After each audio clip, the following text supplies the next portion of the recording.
প্রিয় দর্শক, সবাইকে আমন্ত্রণ জানাচ্ছি এলিট পাওয়ার গুল মেহেদি রমজান প্রতিদিন অনুষ্ঠানে। দর্শক, প্রতিদিন একটি নির্ধারিত বিষয় নিয়ে আমরা এই অনুষ্ঠানে কথা বলি। আমাদের সঙ্গে থাকেন একজন অতিথি। পরিচয় করে দিচ্ছে আজকের আলোচকের সঙ্গে। আলোচনা করার জন্য আমাদের সঙ্গে আছেন প্রখ্যাত ইসলামী চিন্তাবিদ ও বিশিষ্ট মিডিয়া ব্যক্তিত্ব মাওলানা মোহাম্মদ আব্দুর রাজ্জাক। আসসালামু আলাইকুম ওয়া রাহমাতুল্লাহি ওয়া বারাকাতুহু।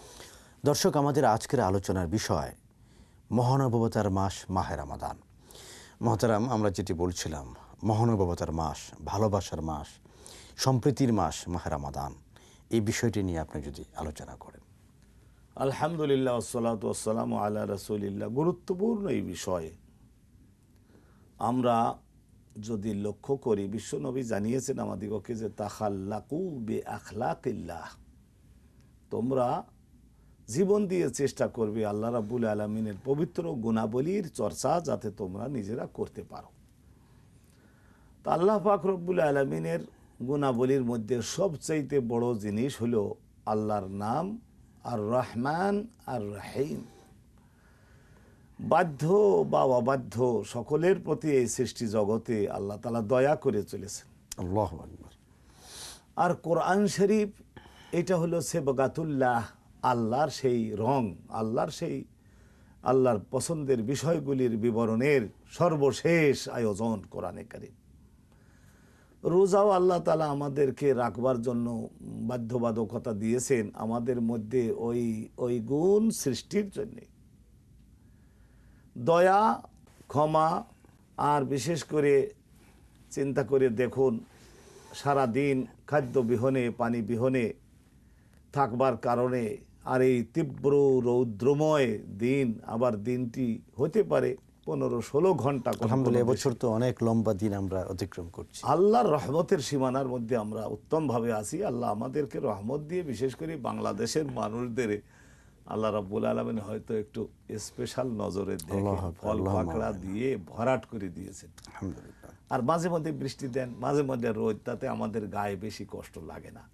কেমন ভাবে তো আল্লাহর রহমতে আমরা রমাদানের আগে রৌদ্রের যে প্রচন্ড তাপ ছিল, রমাদানে একটু কিন্তু কমেছে বলে মনে হচ্ছে। কমেছে 100% এটা কমেছে। রহমতের চাদরে আল্লাহ রাব্বুল আলামিন ঢেকে দিয়েছেন। তো বিশেষ করে চিন্তা করুন, আমি ইফতার করবার জন্য আয়োজন করলাম 10 থেকে 15 আইটেমের ছোলা, মুড়ি, খেজুর, শসা, ফল ফলাদি, পেঁপেনি, বেগুনি, কত রকমের শরবত, তাও সাদা এবং নীল রঙিন, কত রকমের আয়োজন।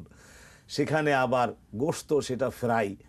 চিন্তা করে দেখেন, গণনা করে বলেও শেষ করা যায় না। আল্লাহু আকবার। তো অথচ দেখা গেল যে বাড়ির সামনে দিয়ে কয়েকবার তাকালো কয়েকবার একজন অভাবগ্রস্ত ব্যক্তি তাকালো।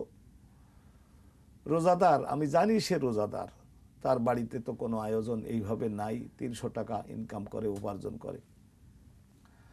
আজকে আমি যদি এই মহানুভবতা, যেটা আপনি একটা খুঁচড়ে দিলেন, গুরুত্বপূর্ণ বিষয়টা, সহমর্মিতা, মহানুভবতা, উদারতা, এটা আমাদের কলিজার মধ্যে রোজা রেখে আর কোরআন পেয়ে যদি এতটুকু প্রশস্ততা সৃষ্টি না হয়ে থাকে, আর এটা আমরা কোরআন থেকেই তো জেনেছি যে মানব জাতিকে আল্লাহ সৃষ্টি করেছেন এক পিতা এক মাতার রক্ত দ্বারা।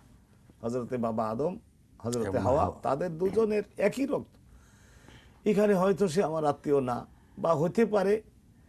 এই শুধু রোজাদারের কথাই কেন বলি, মনে করুন বিপদগ্রস্ত অন্য ধর্মবিশ্বাসী, অন্য আর একজন অভাবগ্রস্ত পঙ্গু, একটা পা হাত লোলা, এই ইফতারের সময় কাছে এসে পড়লো, বা আসরের সময় দেখা সাক্ষাৎ হলো, 2 টাকার জন্য কিভাবে কাতর কণ্ঠে সে আপনার হৃদয়ের কাছে বিবেচনা করলো। তো এইটা যদি আমরা ওই দিলের মধ্যে, চিন্তায়, চেতনায়, চরিত্রে এবং স্বভাবে যদি এতটুকু প্রশস্ততা আমাদের না হয়, তাইলে আমাদের ভবিষ্যতে ভাগ্যে কি আছে সেটা আল্লাহ রাব্বুল আলামিনই জানেন। আল্লাহ রাব্বুল আলামিনের রাসূল জানিয়েছেন যে মান আফতারা সাইমান, একজন রোজাদারকে যদি তুমি ইফতার করাও, তো ইফতার তো এজন্যই করাইলা, তাকে মাটিতে বসাইলে তুমি বিছানায় বা খাটে চৌকিতে না, তাকেও আজকের একটু সম্মান দাও। এবং আমরা আসলে এই যে সৃষ্টির বৈচিত্র্য, কেউ ধনী কেউ গরিব, কেউ সাদা, কেউ কালো, কেউ উঁচু, কেউ নিচু, এটা তো আল্লাহ রাব্বুল আলামিন সৃষ্টি করেছেন। এটি তার একটি সৃষ্টির বৈচিত্র্য। আপনি খুবই সুন্দর বলছেন, অত্যন্ত গুরুত্বপূর্ণ একটি বিষয় নিয়ে কথা বলছেন। আমি ফিরে আসবো আপনার কাছে ছোট্ট একটি বিরতির পরে। প্রিয় দর্শক, আপনারা দেখছেন এলিট পাওয়ার গোল মেহেদী রমজান প্রতিদিন অনুষ্ঠানের পর্যায়ে নিচ্ছি ছোট্ট একটি বিরতি। আমাদের সঙ্গে থাকুন।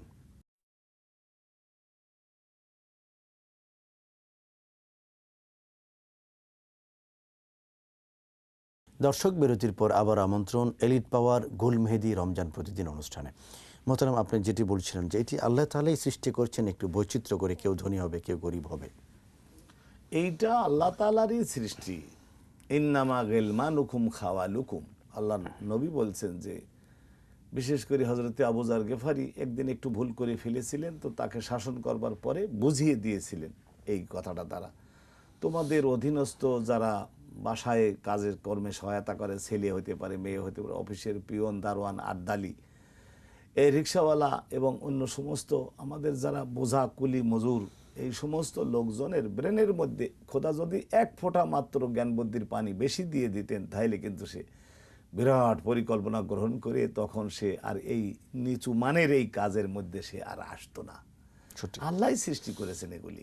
তো অতএব ইখওয়ানুকুম, বিশ্বনবী বলছেন তারা তোমাদের নিজেদের ভাই, অতএব তোমরা তাদেরকে ক্ষমতার বাইরে কোনো কাজ করবার জন্য অগালি তিরস্কার দিয়ে বাধ্য করো না। ফালা তুকাল্লিফুহুম ফাওকা তাকাতিহিম, আল্লাহ নবী বলছেন। আর এমন যদি হয় যে একটা চাউলের বস্তা এখান থেকে রিক্সা থেকে নামিয়ে অ্যাপার্টমেন্ট 4 তলায় সেখানে নিয়ে যেতে হবে, তাহলে তুমি তো বাড়ির মালিক, তুমি নিজেও যদি বস্তাটার এক কোণা ধরো, তোমার বড় ছেলেও যদি ধরে, তাহলে তো ওই শ্রমিকটা দেখে যে আরে খোদ আমার মালিক ধরেছেন, আমার মালিকের বড় ছেলে, ইউনিভার্সিটি পড়ুয়া ছেলে, সে পর্যন্ত ধরেছে, তাইলে এখানে আমার মনের আর কষ্ট আর কি থাকতে পারে। আল্লাহর রাসূল এইভাবে তার দিলের মধ্যে আর কোনো ব্যথা বেদনা থাকবে না। আমরা যারা অফিস আদালতে রমজান মাসে কাজকর্ম তো অবশ্যই করাতে হবে, রমজান মাসে তো কাজকর্ম ক্লোজ করে দেওয়া যায় না, ইসলামে সেটা অনুমোদিত না, কিন্তু তাকফিফের বিষয়টা আছে।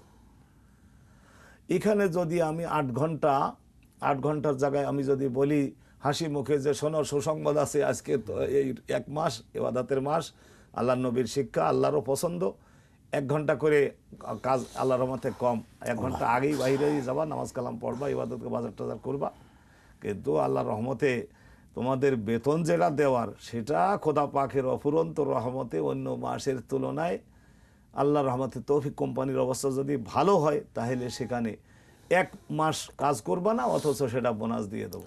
এইরকম একটা সুসংবাদ যদি শুনেই দেওয়া যায়, তাহলে তাদের কলিজার মধ্যে কি আর আনন্দ তো আর ধরে না, কোমরে বল এসে যায়, মনের মধ্যে আনন্দের সঙ্গে কাজ করে দিবে। আর দেল দিয়ে যদি কোনো শ্রমিক একবার কাজ করে দেয় মালিকের পক্ষে, তাহলে কাজের পরিমাণ যে কখন যে বেড়ে যায় সেটা কিন্তু আর বোঝার আর বাকি থাকে না।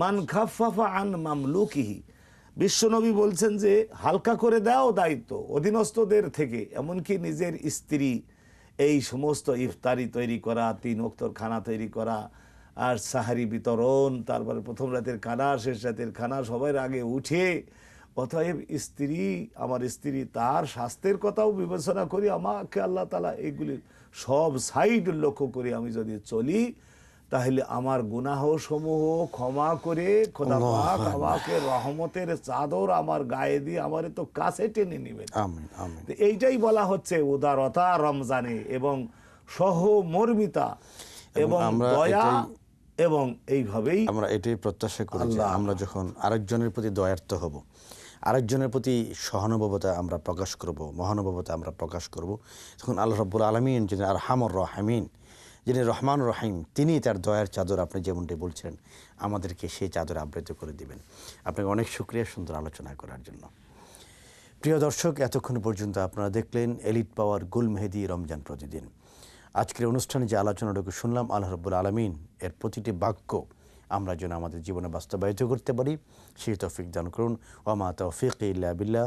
আসসালামু আলাইকুম ওয়া রাহমাতুল্লাহি ওয়া বারাকাতুহু।